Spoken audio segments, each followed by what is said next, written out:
Hi everyone, I'm Joe. Today I'm going to be talking about cozy reads recommendations.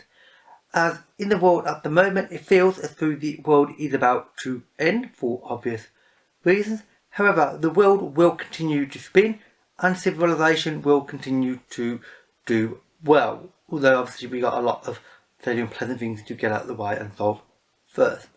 So I'm going to be talking about books that I personally think are optimistic in nature, because optimism is what we need in this world. I am optimistic by nature, as I've mentioned in previous videos, so this video seems perfectly fitted to do that task. It's books that look to the future and look to the sort of improvement of mankind and what we can do better, rather than looking on the negative side. We look for the positive and for the good in people, which is what I always look for, as it is anyway. And the first of those recommendations is Dandelion White by Bradbury. Bradbury is a classic science fiction author. This is not really science fiction at all, though. This is more literary fiction essentially, because he wrote about half his books were indeed literary fiction.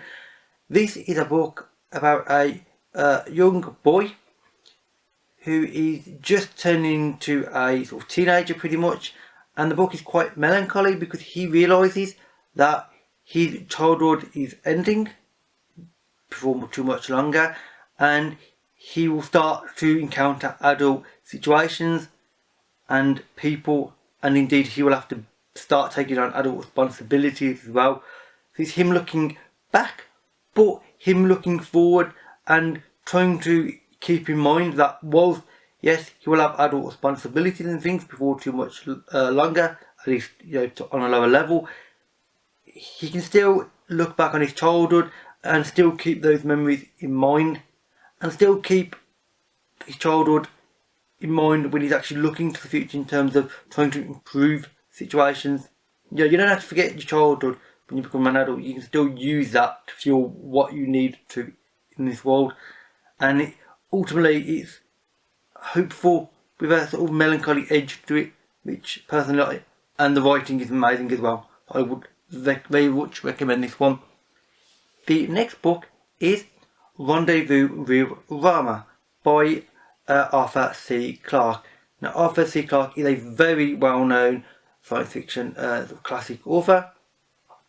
This book is pretty much classed as the original Big Dumb Object novel, because in the near future there is a series of obviously monitoring stations and things, and one day they notice there is this big cylindrical object flying in a dead straight line straight into the middle of the solar system. Nobody knows what it's to do with or why. There's no transmissions from it, so a mission is launched to investigate it, and this is not about combat or aggressive towards some sort of alien presence. This is purely human curiosity and thinking about what could happen if this situation were to occur, because this is a world where we've pretty much somehow managed to eliminate wars to a large degree, where we've actually somehow figured out that maybe not killing each other is useful. I know it's a hard concept for humanity, but occasionally it actually does work, and it should work. And indeed that's what this book is about. It's about optimism and looking to the future and just being human, which is ultimately one of the main traits of being humanity, is curiosity. And this book is very a curious book indeed. The third book I'm going to talk about is Swordspoint by Ellen Kushner. Now, this might be a strange choice initially to people, because this is a fantasy novel, and it has a sort of duels and things, because the main character is a guy who basically you can kind of hire him essentially to fight your duels for you, because he's extremely good at what he does, and he gets into a situation, however, where he duels the wrong person and things go wrong. It doesn't sound as hopeful and as optimistic as the first two books. However, this is not about a global level optimism. This is about a personal level optimism. This is about acceptance and understanding that people are who they want to be, You know, don't try and make somebody into what they're not. If somebody is a particular way in life, like the main character is gay, accept them for that. So what if they're still the same person, they've still got the same mind. Their preferences in life doesn't matter. It's about what they do and their outlook on life that matters. And that's what the book does really well. And I look back at this book fondly because it made me smile the whole time I was reading it, frankly.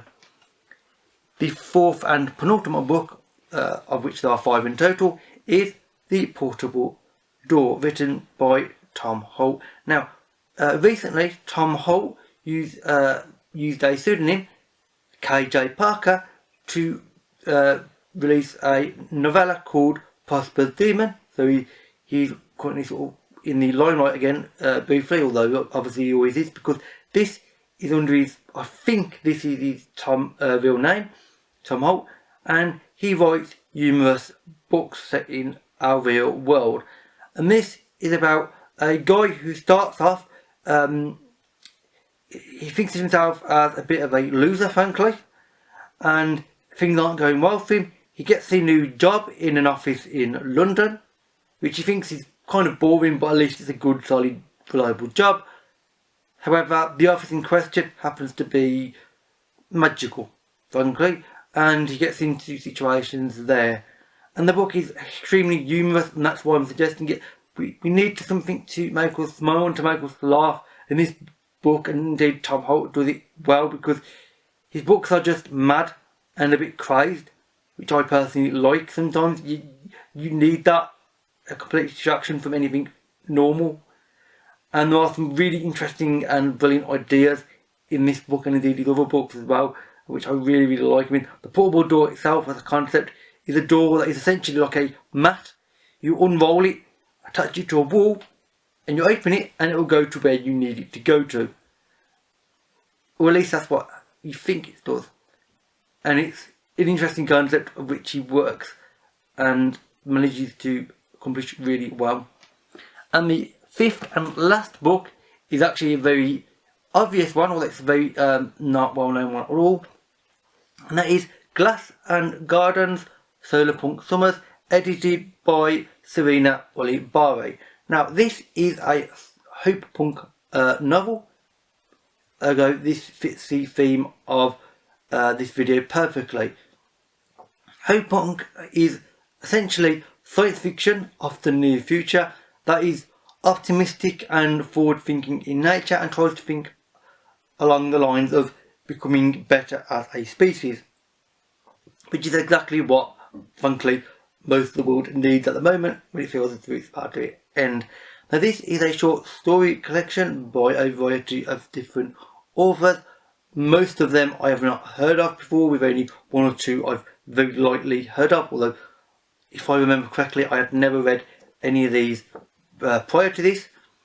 And I really enjoyed this collection overall, though they're all well written, they're all optimistic and forward thinking, and they do what you need them to do. You know, they make you think that maybe the world isn't going to end right now, maybe actually things will get better occasionally and can get better.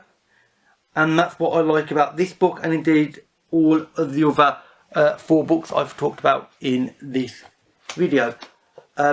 If you would like to read any of these, then please let me know. I would greatly recommend them for this reason. They all are good to take your mind off what is going on in the world now.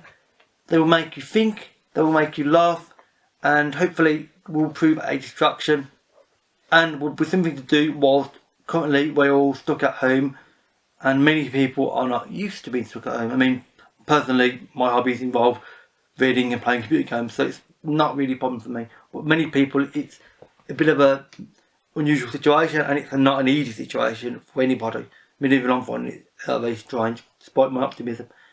Anyway, with that said, that is it for this video. All my social media links can be found in the description box below. And thank you for watching, and I'll see you another day. Bye for now.